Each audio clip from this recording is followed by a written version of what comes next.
Hello everyone, welcome back to study central.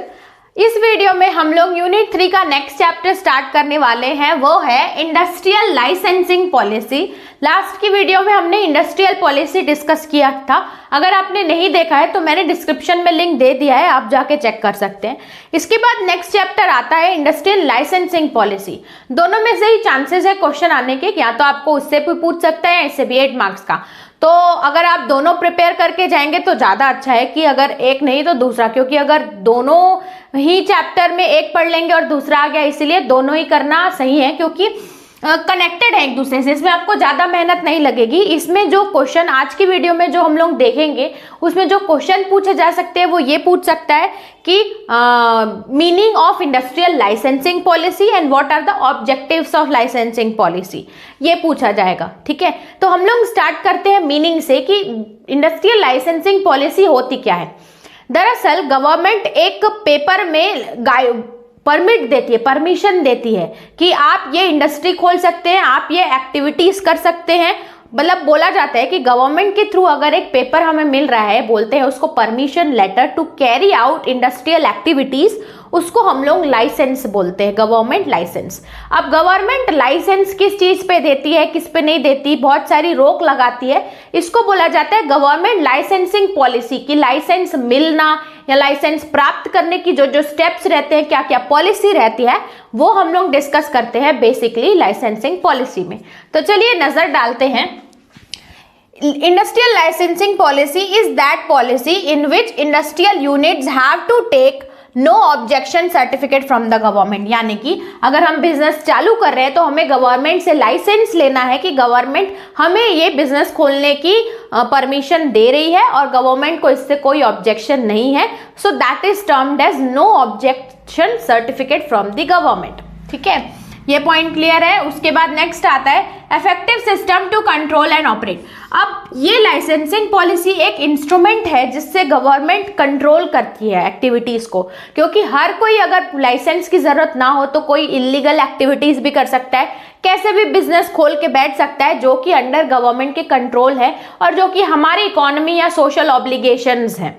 इसीलिए government certain sort of अपने पर control रखती है, जिससे गवर्नमेंट को पता चले कि कौन सी इंडस्ट्रीज एग्जिस्टेंस में आ रही है। ठीक है, तो इसीलिए ये बोला जाता है कि इफेक्टिव सिस्टम है, गवर्नमेंट ऑपरेट कर सकती है।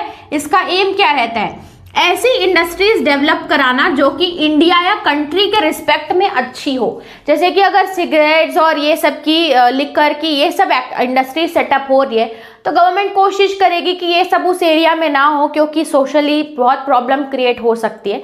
तो कंट्री के इंटरेस्ट के लिए कौन सी अच्छी इंडस्ट्री हो सकती है, ये इसका मेन एम रहता है। अब और हम लोग डिटेल में देखा जाए तो ये एक रिटर्न परमिशन है, return permission from the government. Government से हमने लेना पड़ता है to an industrial unit to manufacture. वो परमिशन लेता है इंडस्ट्रियल यूनिट ताकि वो मैन्युफैक्चर कर सके goods specified in the letter which also contains particular like.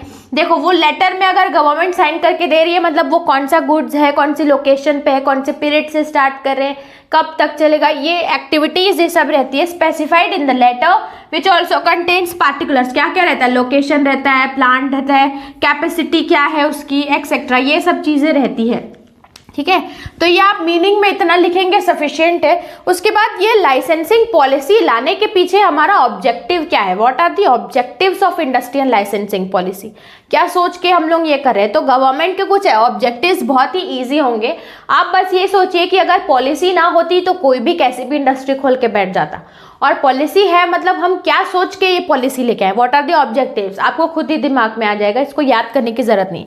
तो पहला हम लोग जाना है कि रेगुलेट करें इंडस्ट्रियल डेवलपमेंट की अच्छी इंडस्ट्री सेटअप आए, तो इंडस्ट्रियल जो डेवलप हो रही है उसको अच्छे से रेगुलेट कर पाए, मोनोपोली कंट्रोल कर पाए। मोनोपोली मतलब अगर वो इंडस्ट्री वही एक ही है तो वो मनमाना पैसा चार्ज ना करे। ठीक है, तो मोनोपोली 1% रूल को कंट्रोल कर पाए हम लोग। फिर इकोनॉमिक पावर को डिसेंट्रलाइज करें। डिसेंट्रलाइज मतलब कि एक ही आदमी के पास नहीं, हर इकोनॉमी, हर क्लास को मौका मिले कि वो इंडस्ट्री सेटअप करके जो पावर है वो इकोनॉमिक पावर ले, मनी पावर। फिर रिसोर्सेस को एज पर द ऑब्जेक्टिव, अगर वहाँ पे रिसोर्सेज ज़्यादा है तो अच्छे से गवर्नमेंट बोले कि ठीक है आप रिसोर्स यूज़ करिए, तो रिसोर्स को एलोकेट करने के पीछे भी एक ऑब्जेक्टिव है।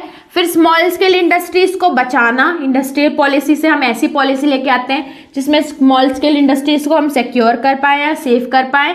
फिर कंट्री को सेल्फ रिलायंट बनाना, ये पॉलिसी में ऐसी चीज़ें मेंशन रहती है जिससे कंट्री सेल्फ रिलायंट हो जाएगी, यानी कि वो अपने प्रोडक्ट्स खुद ही मैन्युफैक्चर करेगी, दूसरी कंट्री पे उनको डिपेंडेंट होना नहीं पड़ेगा।